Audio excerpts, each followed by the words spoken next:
screen so I can easily switch between tabs. Just let me know if you can see it when I've shared. Yes, I do see your screen now. Okay, great. Thanks, Amrita. All right, let's be here. Just a couple of things. Please bear with us because we will be using two platforms for this session. We want to keep it as interactive as possible, but since we cannot do it very easily through Zoom chat, we also want everybody to participate using Mentimeter. So we will be using Mentimeter in between in the presentation. So when I switch to a Mentimeter screen, I will request everybody to either scan a QR code or go to menti.com and enter a code to today's session, and then you can put in your answers there. The reason we decided to use Menti was that we wanted to have a little bit more open-ended questions, ask the audience a little bit more open-ended questions so they can put in their thoughts. It allows for that flexibility. It's a little bit nicer than Zoom chat. So please do bear with us that we are using two platforms. We are on Zoom, we are also on Mentimeter. All right, with that little logistics, we will get started. Hi everyone, my name is Priti. I work at the Nature Conservation Foundation as well with the Education and Public Engagement Program.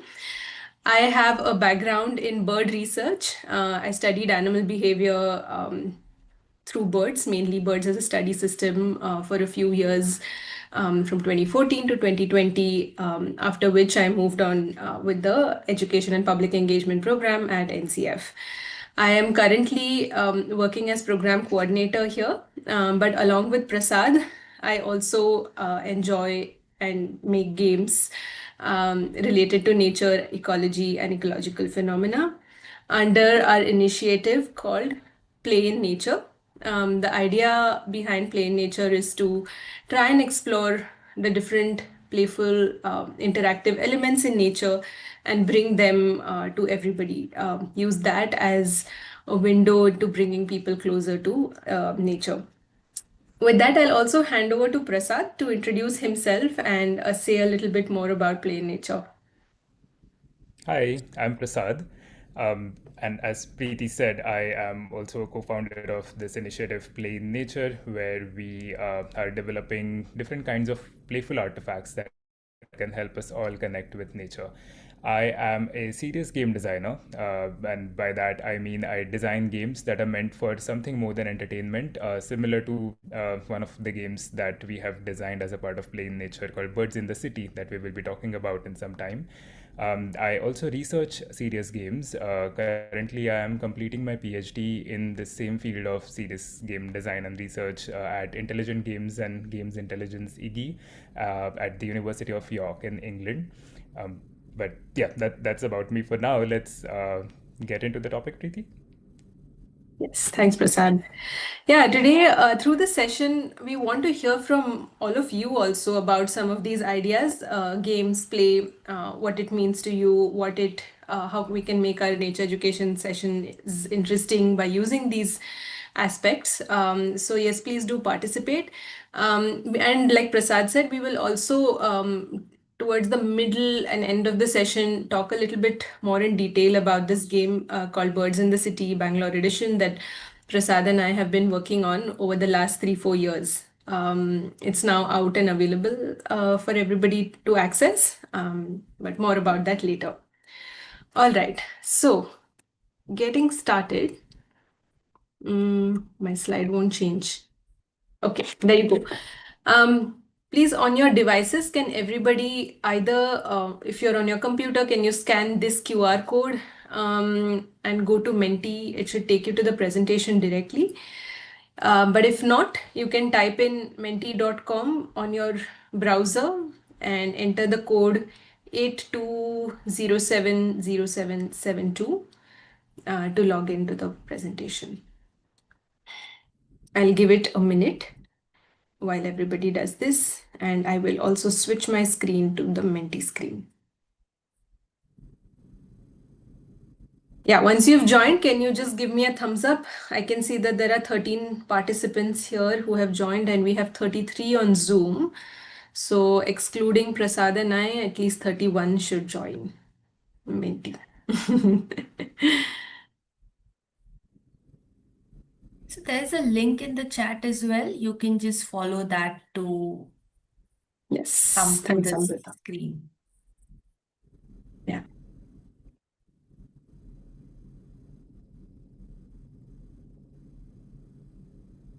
Excellent. I can see 20 people there. Let's wait for another 10 to 20 seconds maybe and then get started. And Prasad and Amrita, can I also request that for people who join in after this, in a few minutes, perhaps again paste the Menti link and instructions to join the presentation. Yes, I shall do that. Thanks. Okay, 25, 26, 27. Great, the ticker is going up. Okay, while the rest of you join, let's get started with the discussion. So Prasad and I have the first question for all of you, which is what words come to your mind when we say play? We have all grown up playing various things and fun, yes, enjoyment. And we have certain associations in our minds with respect to some of these words. So we want to hear from everybody what it has meant to them. Childhood, community, hide and seek. What fun.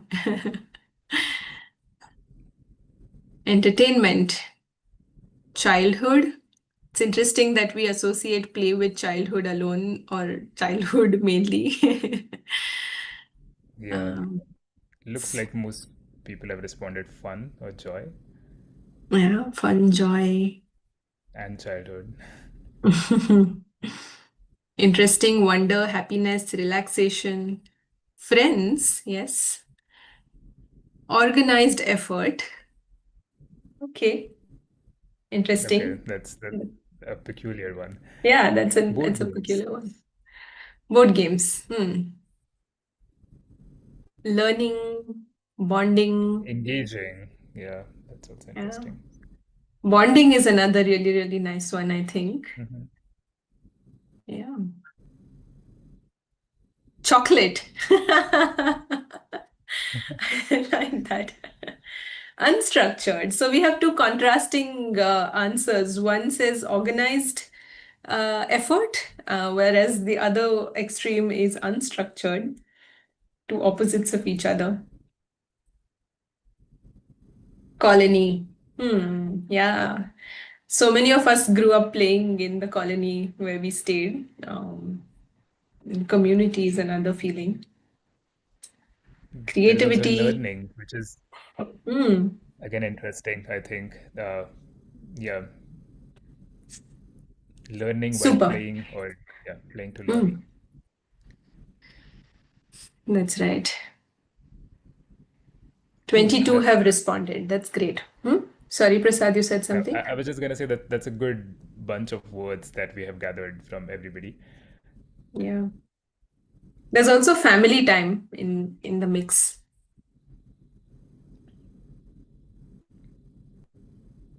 All right, thanks everyone. This is interesting. Let's do this exercise with one more word and then we will have a short, discussion about what these two things mean and what differences, similarities, overlaps, etc. we have. All right, next slide. I hope everybody's moved on to the next slide on your screens as well on Mentimeter. What words come to your mind when we say game? Win. Win. Rules. Fun again. Yes. Numbers, competition, activity. Yes, sure. Learning is still there. Yeah. TV. Okay. TV. Okay. Strategy. Was it sweat? I think I read. Yes, it is sweat. That's right. Yeah. There are so many games where you actually play Structured. Yeah. structured. Alertness. And focus. Focus, yes. Friends also, again. Enjoyment, I can see. Trophy. Trophy, yeah. Active. Strategy. Yes. Yeah, I think everybody might also be able to now differentiate between the two, like the kind of words that we had for play versus the kind of words that we are getting for game. But interestingly, in both the word clouds, fun is the Yeah, it most. stands out. It stands out. Yeah, yeah, yeah, We started with win, but we ended up with fun at the center of the word cloud.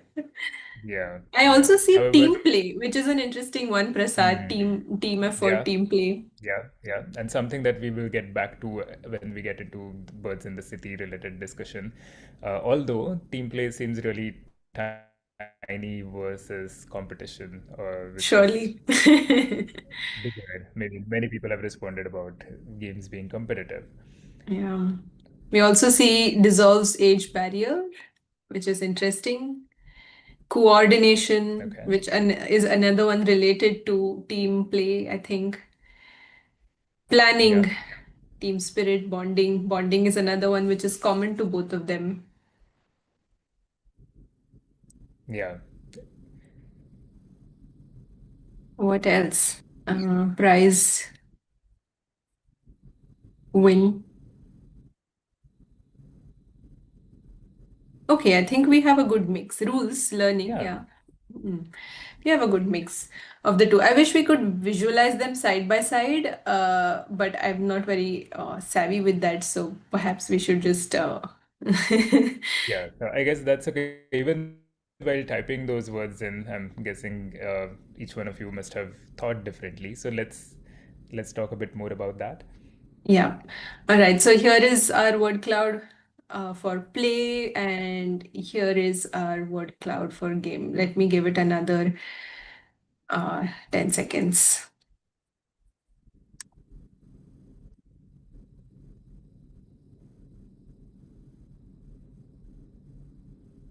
Walks are also part of play.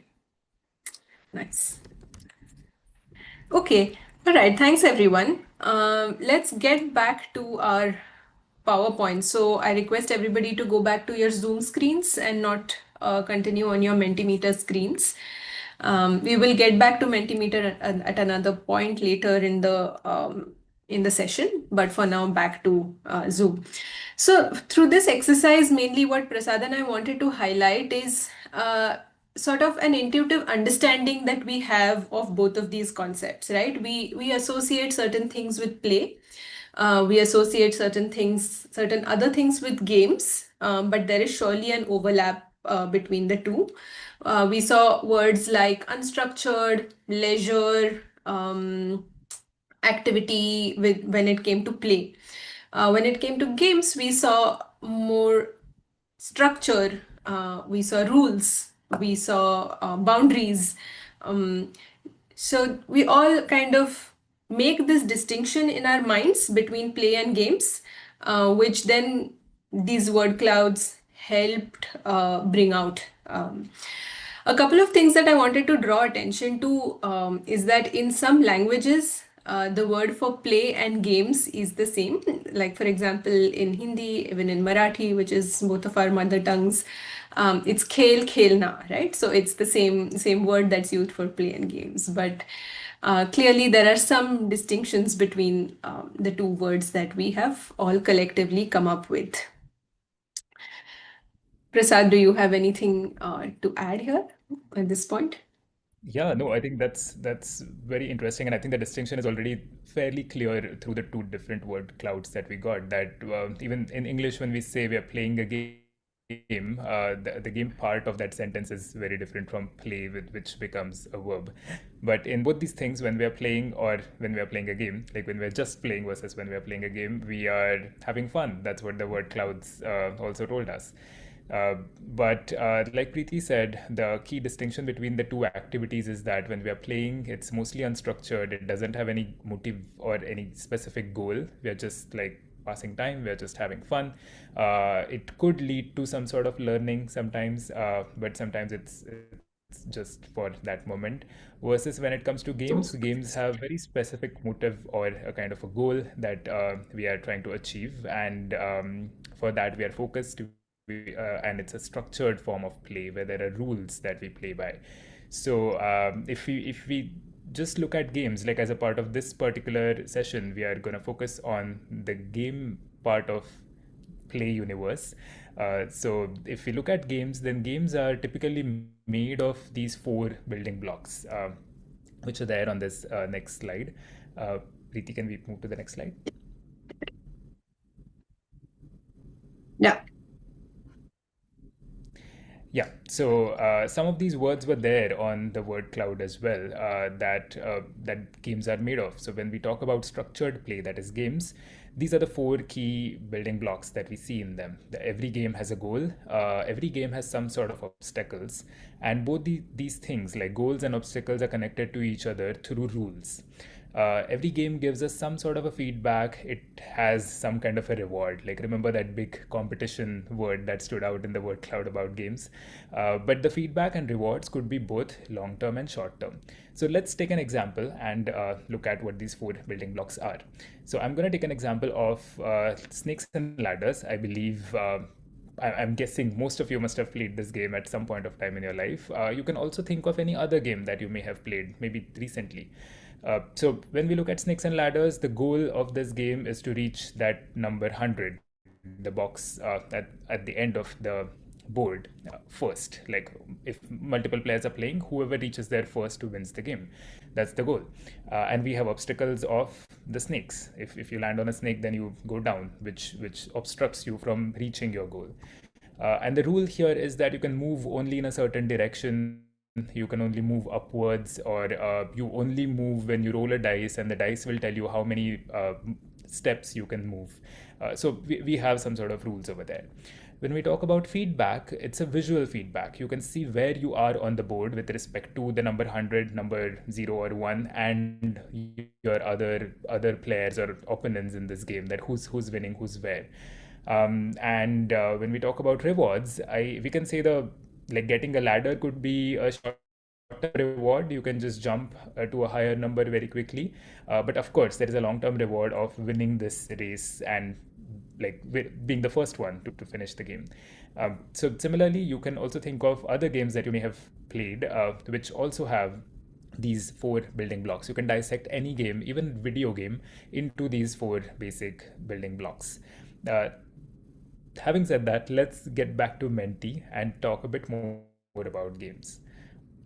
It's a bit of a playful kind of a session. We can imagine we are moving between two platforms, but we also want to have discussion with you, and that's why this. So can you go to the Menti website and put this code in, or scan that QR code and answer the next question? Sorry, it's still the same presentation on Menti. So if you're already on the Menti screen, just go back there. I will bring up the next slide.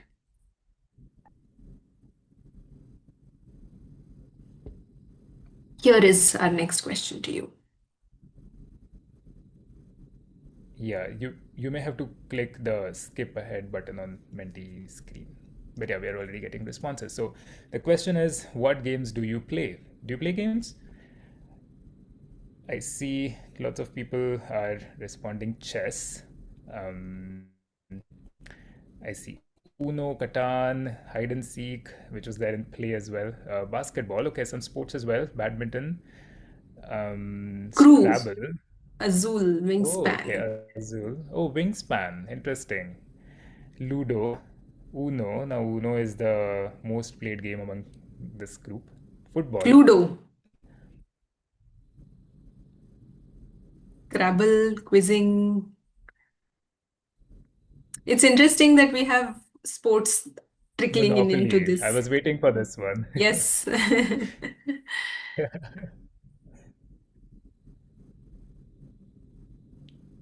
Okay, great. Okay, so good, like a mixed bunch of games that we are seeing here. It's a wide variety, starting with some simple card games like Uno, some traditional games like Ludo, And then sports, badminton, football, yeah, cards, playing cards, business. And I also see some slightly advanced board games like Wingspan or Azul in there, still like gateway games. But yeah, a good mix. Great to Yeah, know we that. have a mix of strategy games, card games, simple sports. Um, yeah, Yeah. interesting. Cool. Okay. One more, right? We have one more question. Yes, we have one more question. Yes. So now this one is like going one level up. So far we have been talking about play games, difference between them, and what kind of games we play. But what do you think board games could achieve? This is our next question. We know that games are there for fun, for sure. Do you think that's the only thing that they should do, or can they also help us learn something? Or do you think they can achieve both fun and learning together? Or you think games are just too difficult? What do you think?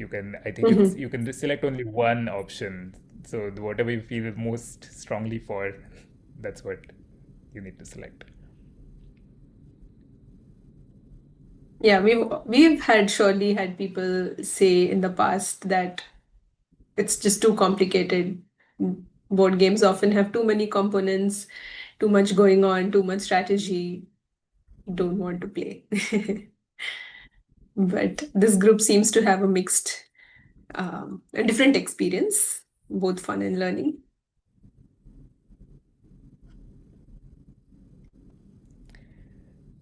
Great. Okay, that's a relief that, that most of you think that games can do both. They can be fun and they can help us learn as well, because that's what we are here to talk about. So if it wasn't the case, then probably we would have to end this session here itself. But great. Okay, so we are on the same page. That's a great thing to know. So let's dive deeper. Yes. Shall we go back to the slides, Preeti? Yeah. All right, Yeah. everybody, So please come back to the slides, to Zoom. cool.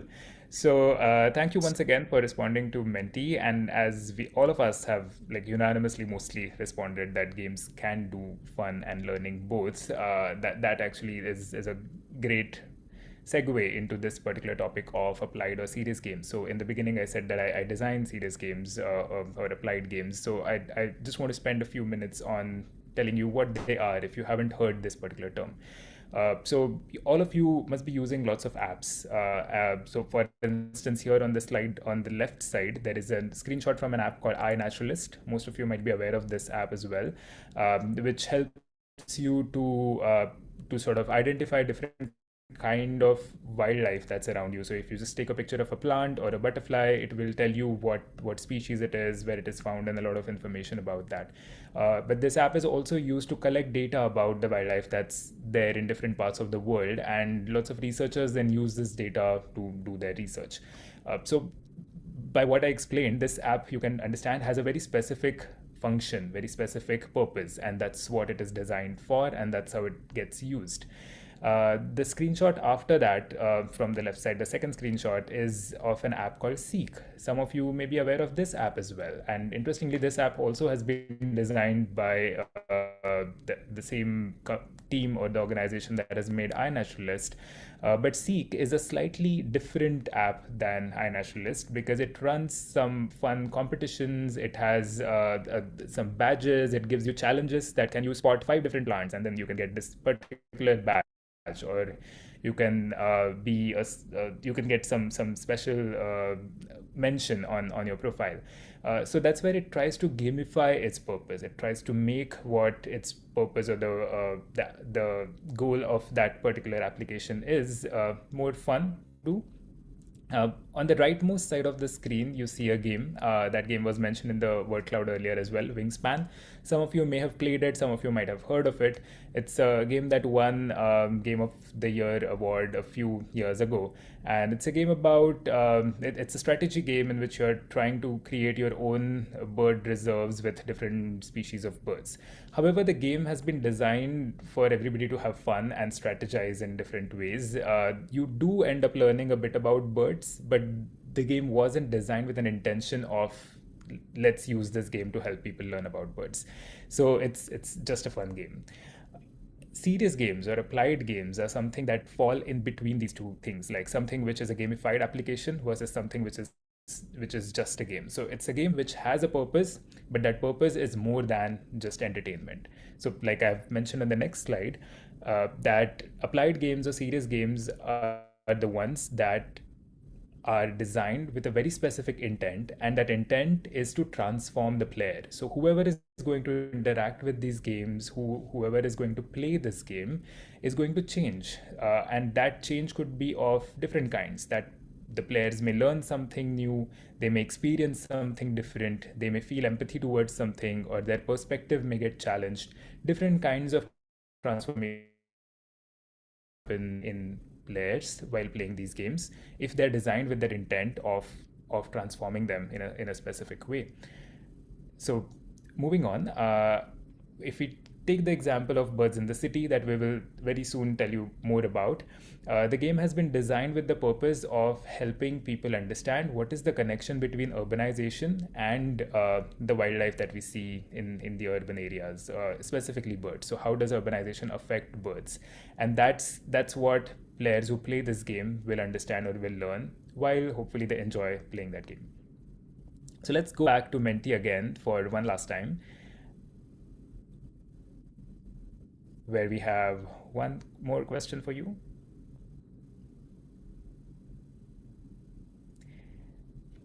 So the question is, what do you think makes games fun? These can So be in the one previous word question, answers, they can be short phrases as well. Go on. yeah. So in the previous question, you had answered that they can be fun and learning both. And we have now sort of walked through what are purposeful or serious or applied games. So what do you think makes them fun? Interaction. Challenges. Mm. Mix of challenge and fun. Reinforcement. Friends, yes. Yeah, that's a very essential component. You play with other people, and that socialization definitely makes games fun. Winning, laughing, friends. Dynamism. Relatable to real life. That's a good one. Interesting Yeah, one. rewards, definitely. Challenges and rewards, I think, Yeah. are popular. Cool. Discussion, Okay. quality time, Yeah. outdoor Okay, nice spaces. words. So, yeah. Cool. Okay, so friends, rewards, challenge, interaction. Maybe those are the key big responses. So let's get back to the slides.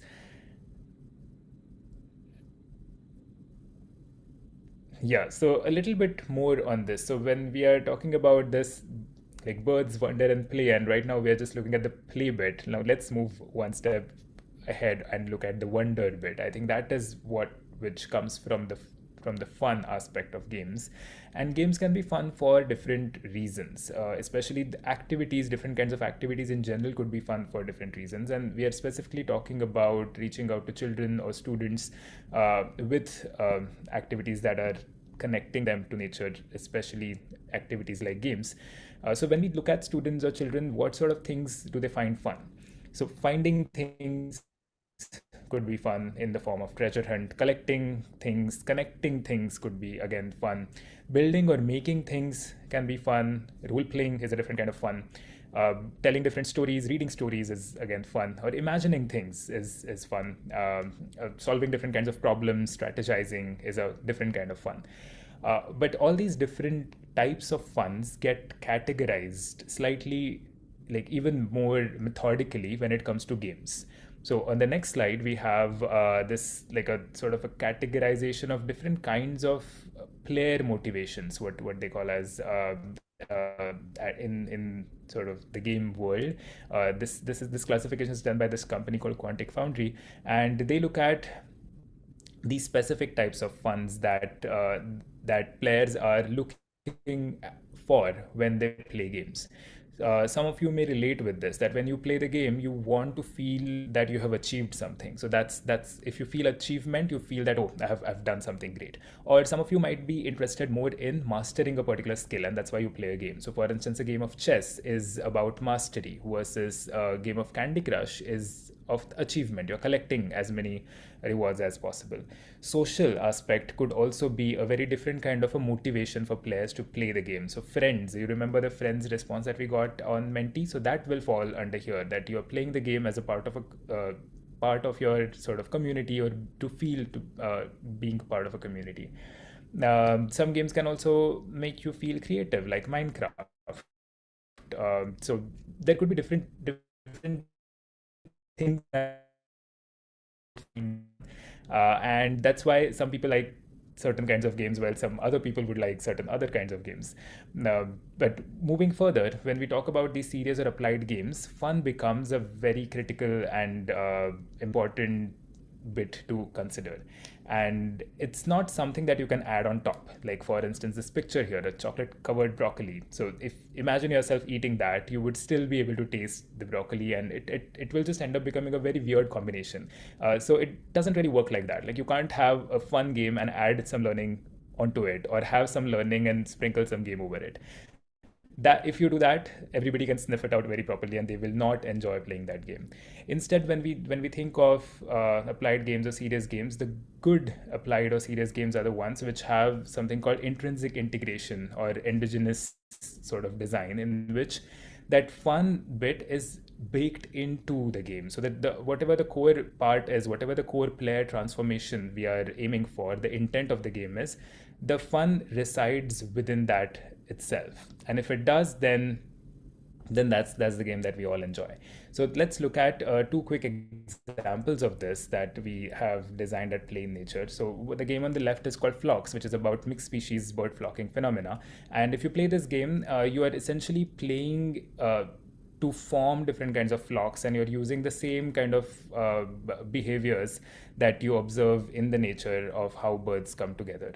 Or the game on the right is, again, Birds in the City, but the photo is of an earlier prototype, where the birds move based on what sort of changes happen in the city. And the fun or the engagement bit here is to bring the birds into the city, while certain events will make them move away from the city. So like this, if the fun bit is in the mechanic of the game, in what the game is about, then they can become more and more enjoyable, and then they can address some of those bits that came up in the word cloud also, that how the challenge bit, or the competition bit, or playing it with friends bit can also make it fun.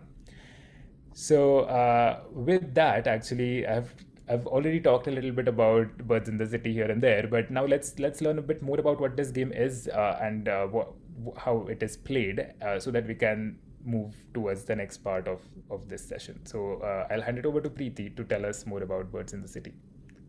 Yeah, just adding a little bit to what Prasad said in this slide is, I also wanted to bring out a point that sometimes whatever we see outdoors, ecological phenomena, the different kinds of interactions in nature, lend themselves really well to the fun that Prasad was talking about, right? So mixed species flocks, for example, different species of birds come together, hang out together. There is some kind of interaction. Often there's alarm calling, there is chasing each other, etc. All of this is the fun element that you actually see out there that can very easily be adapted into a game context. And that is what we want to tap into when thinking about nature-based games. So yes, coming to a little bit more detail about Birds in the City, you've already heard a lot, so I'll try not to repeat what you've heard. But Prasad and I, over the last few years, developed this game called Birds in the City. The idea was to keep it context specific, based in Bangalore, and use all the material from real life, the real world examples of changes that Bangalore city has gone through, and adapt that to a simulated game concept where people can then explore it on the board game. what kind of changes have happened? Have there been flyovers? Has there been how the lakes in the city have changed, and what kind of impacts these phenomena have had on the bird life? Broadly, biodiversity, I guess, of the city, but to make it more contained, we decided to focus on birds in the city. This is what the game looks like. This in its final finished form. There is a map board of Bangalore, and people play on this board. There are bird resource tokens. Let's look at a better layout of the game, which gives you a fair idea of what all components are there. Sorry. You have the map board. There are bird resource tokens, which are kind of the stars of the show, the main attraction of the game. These are the bird tokens, sorry, but there are also resources that the birds depend on. There are actions that players can take in the game as citizens of Bangalore. It's a cooperative game where players play collectively to bring about change in the city, which makes Bangalore bird friendly. But of course, they encounter challenges when they play. Challenge was a major part of games and play both that stood out in the word cloud. There are challenges that they have to overcome. There are these city events, which are often beyond the control of the citizens of the city, sometimes beyond the control, not often. But sometimes citizens can also be proactive and take action. The city authorities also take positive action that bring about good change. So the city event cards are a combination of positive and negative action that impact habitats in the city positively or negatively. There are to boost some of the gameplay. There are superpower cards that give players an opportunity to do more than that they can otherwise in the player action cards. And for behind all of this is the goal to achieve these badges that you can see on the right hand side. So there are 3 different kinds of badges. There are diversity level badges. There are badges that are based on what the birds eat. And there are some advanced badges to make the game even more challenging if players feel up to it. There is degradation that happens in the city, which people bring into the different habitats depending on the city event cards. And to bring all of this together, if it sounds complicated, there is a player reference card which consolidates all the rules of the game into a tiny little card that people can use for reference every now and then. So yeah, that's broadly what Birds in the City looks like. There are goals, there are challenges, there are obstacles, there's player action, there is some amount of agency that the players have in bringing about changes into the city. And the intention was to get people to think about some of these issues and also for them to be able to see them in broken down forms and not be overwhelmed by all of it at the same time, which is also another part of the discussion the further down a couple of slides. But so far we have played the game in different places. We've had actually we started with online playtesters a couple of years ago, and really a big thanks to all of them who have helped bring the game to the stage where it is right now. But Prasad has played it at several locations in the UK. We were in Ahmedabad at a board design convention a couple of months ago, or a month ago, I think. We've sent it to various people, friends and family, to educators across the city of Bangalore to use it in their nature education sessions. We very recently played it at Cubbon Park in an outdoor setting, one of the locations in the game. So very satisfying, and at Science Gallery as well a few months ago. And it's really nice to read some of the testimonials that have come in. I won't read this out, it's up there. But I think that was the main intention, to get people to have conversation around the board, to get them to talk to each other about how they think, what kinds of changes are okay, what is not okay, when should they stop something from happening, when is it that they let it pass, let it slide, how do they balance the winning part or the achievement part of the game with the, for the greater good kind of part of the game. So yeah, it's a cooperative game, and I hope that many of you will be able to use it in the future. For nature educators to be able to facilitate sessions, the game rulebook also has a reflection exercise, prompts for the reflection exercise. We have some pointers for discussions, but also some pointers for trying out different activities, observing, identifying, listening. And although the game is centered around a certain mechanic of birds coming into the city, leaving the city, and so on, there are many tiny little things, like, for example, related to how these birds look, or what they eat, or what habitat they live in, which are kind of a different layer of the game, which can be brought out in discussion depending on what age group you're playing with, or what experience of level of audience you have, whether they are an advanced, bird watcher, or whether they're a little bit more beginners, and so on. So yes, the rule book will also help facilitate some discussion. Now, having said all of that, zooming out again, we'll talk in the next few minutes only. We'll wrap up very soon, so we have some time for discussion. We'll talk a little bit about how games are effective catalysts in the context that we are talking about today, which is nature, education, and connection with nature. Go on, Prasad. So I think so far you might have experienced like there were different segments of this session. So initially we talked about play and games, then we delved deeper into the serious game part of it and how they're designed with a specific intent in the mind. And then we looked at the example of birds in the city. So now is the time to bring all these three threads together and look at the whole picture. And this is where games are becoming these powerful tools, catalysts, we can call them, to connect with nature. And how is that happening? So Preeti spoke about what has happened when we have played the game Birds in the City at different venues, or the kind of feedback that we have received. So if we look at that as an example, we can see that this game or it has become an engaging, immersive, and interactive experience where people are playing it together, which is similar to maybe going on a nature trail, going on a walk for birding, which is again engaging, immersive, interactive for sure. But there is something more that is happening when we are playing this game. That this game is simulating a larger picture of what happens when a city gets urbanized and how it affects the wildlife. So it's a simulation of a complex system, which is helping people make sense of what otherwise could be overwhelming, because there is a lot of information out there. If you choose to read that, or if you choose to maybe consume it in some other format, it will be quite different than as against to how it is coming across when it is packaged in a game format.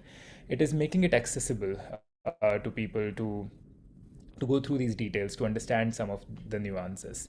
Since it's in a game format, everybody's able to experiment with it. They're able to try out certain things in the city and see how birds come in, or whether the birds go out because of those actions. And then that leads to some thinking and reflection further. So now experimenting in the real world can be costly. It can also be dangerous, or it could also be time taking. But if it is done in the game, it's a safer space where you can try something out and try to explore what could be its impacts or outcomes, and then decide whether or not to translate it or transfer it into the real world. So in a way, it helps you to do some sort of choice making or decision making without having a pressure of experiencing its like real world consequences.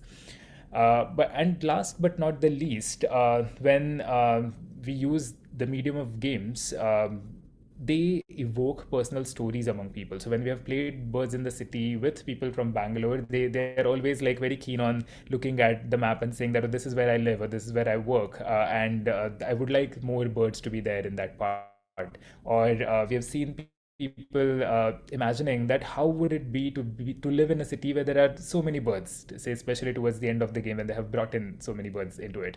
Or they try to envision a future where can there be a world where we cohabit with birds, we take care of their needs while we are also taking care of our own needs, and sort of find some kind of a symbiosis with them. So that kind of future visioning, imagination aspect is also something which can be very easily weaved into games such as Birds in the City, other others. However, bringing out these elements is important, and sometimes the game itself may not do that. So that's where, like Preeti said, there could be a need for some sort of a facilitation, some kind of a debriefing at the end of a play session. And for that, things like the companion booklet that Preeti showed before can be helpful. Or some of you who work as nature educators might be really well equipped with helping the players or the audience understand what happened in that game and reflecting on that together, bringing out those takeaways and sharing them outside of the game also. So with that, we have a few examples or names or pictures of other games that are similar to Birds in the City that you can use in your practice to help your audience connect with nature using these games. It's a quite like a diverse set of games played in different ways. We won't like talk about each game because we don't have that much time right now, but maybe do take a screenshot, or we're going to put a link to a spreadsheet which Yeah. has all of these like links to all these games where you can access them and learn more about them. So do consider checking them out as well along with Birds in the City. And so Actually, we moving have a further. Yeah. considerably long list. These are just 8 examples from that list. We'll put it in the chat. When all of you take a look at it, please do let us know if there are some games that are missing from this list. We are constantly trying to grow the list as well for ourselves and for all of you. It's a public list, not editable, but it's viewable publicly. So we hope to keep it updated every now and then. But some of these are really Yeah. interesting So games and diverse themes, I think, and diverse habitats, ecologies, locations, etc. yeah. So do check these games out, and like I said earlier, when if you decide to make use of these games in your practice, then here are some quick say insights, or say maybe things that we would like to share based on our experience Keep so in far, that how mind. you can make most out of these games to keep in mind. Preeti, would you like to share those? No, sorry. Yeah, all I was saying is these are some of the things to keep in mind Yeah. when using some of the games. It's always good to kind of take a look at how complex the game is, read a little bit in advance, and how much space do we have, where the game session will take place, how much time will the game setup take, how will it be set up, whether it's physical setup or a digital setup, small board, large board, how old or young the audience is. Depending on that, you may want to include movement. For example, the snake-a-doo can be played on a small board as well as a really large twister-like mat that you can lay out for larger groups. Considering how much time you have, what the repeatability or reusability of the game is something to consider. And of course, various things related to the audience that will participate, age group, how many people, whether they can play simultaneously, parallel together, whether it's collaborative, etc., etc. So all of these things, I think, to keep in mind, make some of the game sessions really effective, by our experience doing this so far. And Yeah. finally, yes, So thank you. Go on, Prasad, you yeah. wrap it up. Yeah, yeah. Sorry, I was just gonna say. So yeah, that's so yeah. You could make use of those bits, and here is a QR code to go to the website of Birds in the City and learn more about Birds in the City, how to play that, and some like follow our journey over there. But like I mentioned, and I think in the comments somebody wants to look at the games, the other screenshots of the games as well. So we'd rather have a link to a spreadsheet that we will be sending out to all the participants via email, and this link will also come to you. So you'll have access to all the games that we talked about in the session. We hope this was helpful, and you might consider making use of games in your own practice very soon. But shall we open it up to some Q&A now? Over to you, Thanks, Prasad and Preeti, Amrita. for Yeah. such an fun insight on how games can help us connect better with nature and with children using fun and learning simultaneously.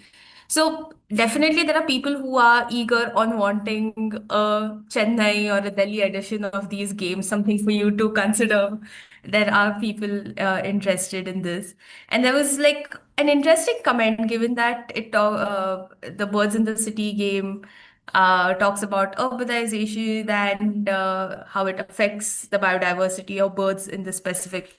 So if someone says urban planners and policymakers should play this game, so that's something that maybe you would want to consider at some point. However, the floor is open to questions. If you would like to unmute and ask your question, please use the raise hand feature of Zoom. Yes, we do have a couple of people raising hands. So we'll unmute Megha. Please unmute yourself and ask your question. Hi, thank you so much for this wonderful session. Just was wondering whether when someone already, especially kids, when they already know the premise of the game that it's educational in some way, does that take away from the fun already? Because I've seen that kind of mental barrier, that we have to learn something through it, so they already have that bias. Have you experienced that, or do you want to say something to that? Very good question, I would say, and definitely that bias comes in, and especially because educational games or some of these serious games in general have become so infamous for being boring or being some like that chocolate covered broccoli that I showed you. And you might have played, like most of you might have also played some of these examples as a part of some training game or something, which just like you just find it very weird. So yeah, calling it out as an educational game sometimes is does that to the audience. But on the other hand, we have also seen that among parents or teachers, if a game is educational, they would consider buying it or making use of it more. So there is always like bit of like if we talk about it from say the systemic or the economic perspective, the market perspective, if you to the customers who are going to buy, or maybe I would say the users, one level users of the games, calling it educational helps because then they know that I can use this for learning, versus the actual consumers of the game as a product, who are the players. Sometimes it may take them away from it. But then, having said that, a lot depends on what the game is about. Like if the game is really really fun, if that intrinsic integration has happened in the design process of that game, then it doesn't matter whether that game is called educational or not. Also, such games would be so good that you will not be able to not learn anything from it. Like you will end up learning some or other thing through that game. Even if you decide I don't want to learn anything, I just want to have fun, still the game will teach you something. So it's a lot about how the game is designed. And but yeah, calling it educational or not calling it educational totally depends on who do we want to reach out to. So even with Birds in the City, for instance, in some communication we make use of this word that it's an educational game, but in some other communication we don't do that, because when we want to Yeah. reach out to educators, we want to tell them that yes, you can use this as a tool. But when we are reaching out to say board gamers, we just want to tell them that yeah, you're gonna have fun and maybe learn something along with it. So it's like a maybe yeah, I'm being a bit hypocritical here, but yeah, that's how it works in this space. Yeah, Preeti, do you have anything to add to it? No, I think you covered mostly everything. Let's hear from more raised hands, I Sure. think. So before we move on to the next question, just for since we are already past 12, we'll take couple more questions and but in case you have some plans and intend to leave, I'm sharing a feedback form link in the chat. We'll request you to fill that out. It will not take more than a minute to do so. So please, it would be helpful for us to bring in such sessions for you in future. So moving on to the next question, Chandrama, you can go ahead and ask your question. Um, can you hear me? Yeah. Yes. Yes. So I just wanted to understand one more thing. When you say serious games and the idea of bringing in the intent to change people's behaviors, you've been playing this game with a couple of people. So, have you seen any change in terms of how people have changed their outlook of looking at urban birds within the city? That is one. And the second question is that when you say it's a cooperative game, like how it, like everybody is playing at the same time, or is it like you have two groups or three, four groups that is playing the whole game? So how does because I want to play this game with my students in class. I have a set of 20 students, and I'm just trying to figure out that when you have a very large number, how do you actually navigate this game? Hmm. Okay, maybe we can I think start with the let's second address question the first. second. Yeah, Yeah. yeah. So Yeah. yeah, it's a collaborative or cooperative game, and it can be played by 3 to 5 players. But we have also seen that you can also play it by pairing up. So say 10 players can play together with pairs of two playing as one player. And all players. So this game is different from other games in that sense, where everybody's playing together to achieve a certain objective, to collect as many badges as possible, to increase the diversity of birds in the city. So they're not competing against each other. So although the biggest word in the word cloud was competition, this game is not about competing within each other. It's more about teamwork and sort of getting better at doing these actions together.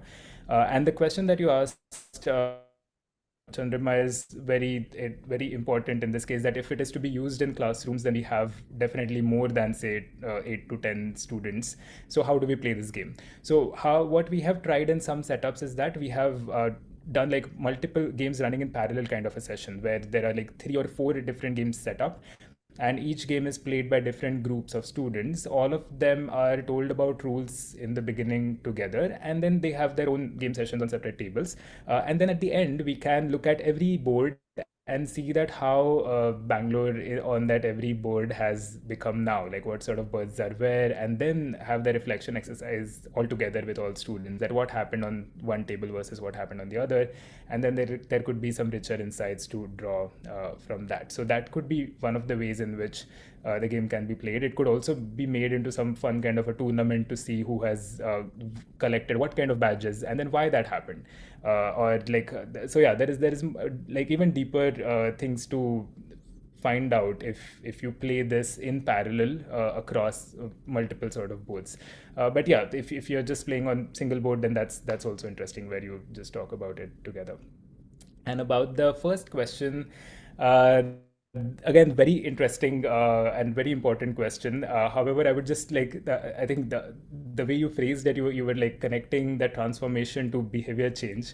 I would say that behavior change is one of the transformations that games can contribute to, but there could be many other things. Like you could just learn something from a game, or a game can make you feel something, like just experience something which is not part of your day-to-day experience.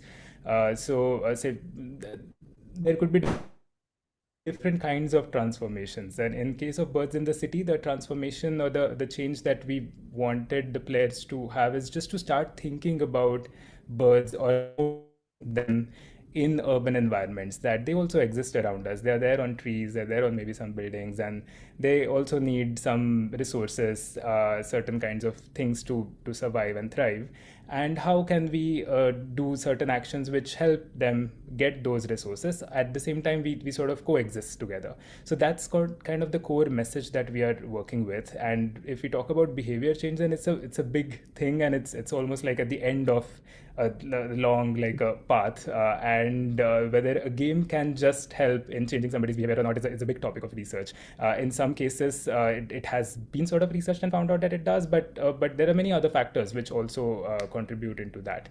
But having said that, what we have seen when people have played Birds in the City is definitely they're able to connect that with their lived experience, and people share their own personal stories, saying that, oh, in the game I protested against this one particular urban development, and I have gone on a protest and said that steel fly would be da. Or somebody saying that, oh, I have seen this particular bird in my balcony. Or people also say that, okay, I've now started maybe putting water bowl outside, or they noticed certain things which which are attracting birds, imagining how Bangalore would be when it has certain kinds of birds there. So I think that kind of a connection is definitely happening after playing the game. Also, when we played the game with people who are not from Bangalore, they were able to sort of relate with their experience in their own city, using this example of Bangalore. So and of course they're learning about birds. They're able to now, like, everybody remembers that why a quail needs a myna to be around, to be in the city, or parakeets need certain things to survive, or a kingfisher can also eat insects along with fish. So yeah, those sort of things are also there. But sorry, I spoke a lot. Preeti, do you have something to add to this? Yeah, I guess just one more thing to reiterate from what Prasad has said is that transformation can be different for different people. If somebody is entirely new and uninitiated, like Prasad said, maybe just looking outside their window to notice some of these birds which they hadn't noticed before is a really small transformation. But for somebody who is already, on the edge about they're curious and wanting to do more, perhaps it could push them over the edge and start putting out water bowls, start thinking about what kind of plants they have on their balcony, and so on. So yeah, I guess Prasad has given you more concrete examples of what people have come back to us with. But just to say that I guess transformation is different for different people, and behavior change is a very big, I think, goal. Yeah. Yeah, and some of these are also, so we are also maintaining like a diary of all of this on our Instagram page. So if you also happen to play the game and you experience something interesting, do share it with us or just put it on Instagram, and it will be there for all of us to see what all this game is doing. So yeah, we have one more question, I We guess. have one more. This is the last question that we'll take. I do see a question right now that has come up in the chat, but we'll relay that, or maybe one of you can answer it in the chat itself. But we'll just Yeah. take Samrita's question right now. Samrita, please unmute yourself and ask your question. Priti, hi Prasad. Thank you for the lovely session. Hi. I have a question because we're talking about serious games, and I have often wondered whether or like how accessible serious games which have an intention for education or transformation, how accessible they are to, let's say, a non-urban audience, especially with the whole gambit of the complexity of rules, the time, the space of engagement that is required to, let's say, play a full-fledged serious game like, let's say, a Wingspan or Birds in the City.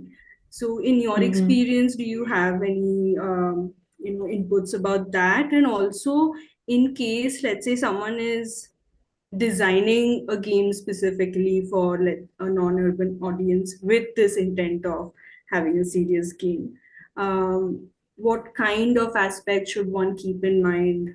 How adaptable, let's say, a Bird in the City is also to a non-urban audience. So yeah. Yeah. I guess one thing that I'll start with and then hand over to Prasad is that, yeah, absolutely. I think that some of the complex games are really, perhaps one needs to think about in what situations they can be used.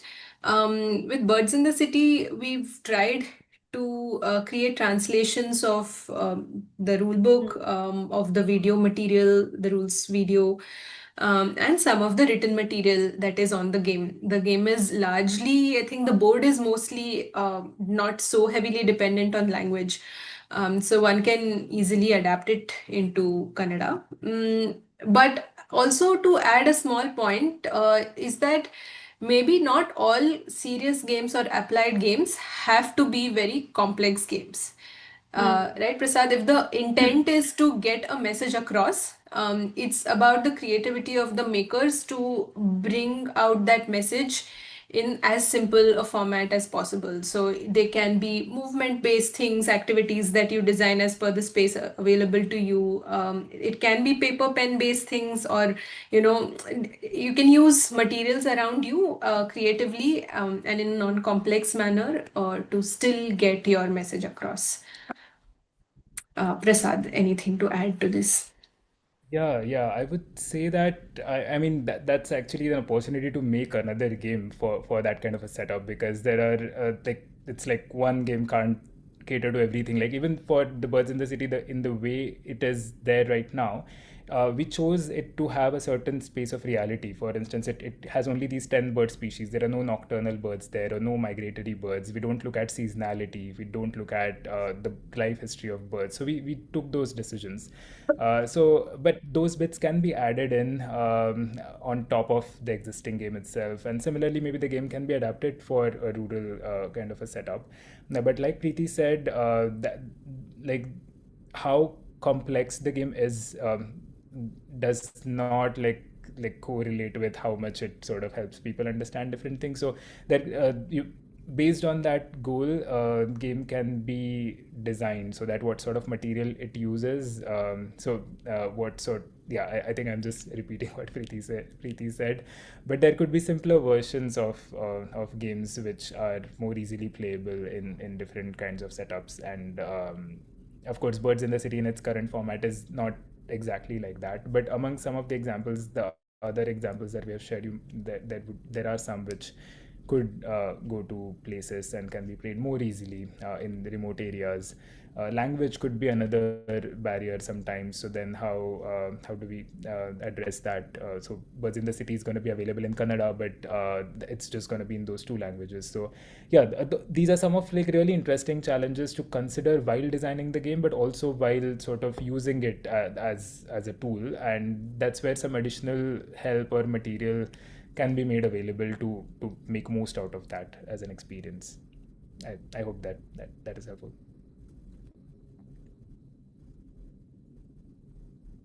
So, in case anyone has more questions, we'll connect you to, we'll share some way that you can connect to Preeti and Prasad after this session as well.